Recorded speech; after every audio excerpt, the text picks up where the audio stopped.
It's Friday morning. அன்னைக்கு நான் ஒரு 6:15க்கு எழுந்தேன். சிண்டுவுமே என் கூட சேர்ந்தே எழுந்துட்டா. கொஞ்ச நேரம் தூங்க வைக்க ட்ரை பண்ணேன். பட் அவ வந்து தூங்குற மாதிரி இல்ல. ஸோ, நான் ரெஸ்ட் ரூம்லாம் போயிட்டு கிச்சனுக்குள்ள வரும்போதே அவளும் என் கூடயே வரேன்னு சொல்லிட்டு வந்துட்டா.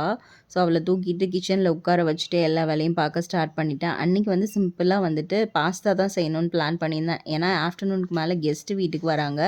ஸோ, ஃபஸ்ட்டு சிண்டுக்கு வந்து லஞ்ச் ப்ரிப்பேர் பண்ணி குடுத்துட்டு, தென் வந்து லஞ்ச் வேலை எல்லாமே ஸ்டார்ட் பண்ணணும். ஸோ, அதனால காலையில சிம்பிளா பீட்ரூட் போட்டு பாஸ்தா ரெடி பண்ணிட்டேன். ஒரு பீட்ரூட்ட கட் பண்ணிட்டு, அதில முந்திரி பருப்பு ஆட் பண்ணிட்டு, அது கூடவே பசும்பால் வாங்கியிருந்தேன். அதில நல்லாவே பாலாடை சேர்ந்திருந்தது. ஸோ, அந்த பாலாடையவே அதில ஆட் பண்ணிட்டு, நல்லா கிரைண்ட் பண்ணி எடுத்துக்கிட்டேன். கடாயில வந்து பட்டர் ஆட் பண்ணிட்டு, அதில பூண்ட ஆட் பண்ணிட்டேன். ஆட் பண்ணிட்டு கொஞ்சமாக கலர் சேஞ்ச் ஆனதும் நான் கிரைண்ட் பண்ணி வச்சுருக்கிற பீட்ரூட்டையும் அதில் ஆட் பண்ணிக்கிட்டேன். ஆட் பண்ணிட்டு கொஞ்சமாக தண்ணி ஆட் பண்ணிவிட்டு பீஸா சீசனிங் இருந்தது. ஸோ, அதையும் ஆட் பண்ணிவிட்டு நல்லா கொதி வந்ததும் நான் பாயில் பண்ணி வச்சுக்கிற பாஸ்தாவையும் ஆட் பண்ணிட்டேன். அன்றைக்கி வந்து அந்த மேக்ரோனி டைப் பாஸ்தா தான் எடுத்திருந்தேன். ஸோ, அதையுமே அதில் ஆட் பண்ணிட்டேன்.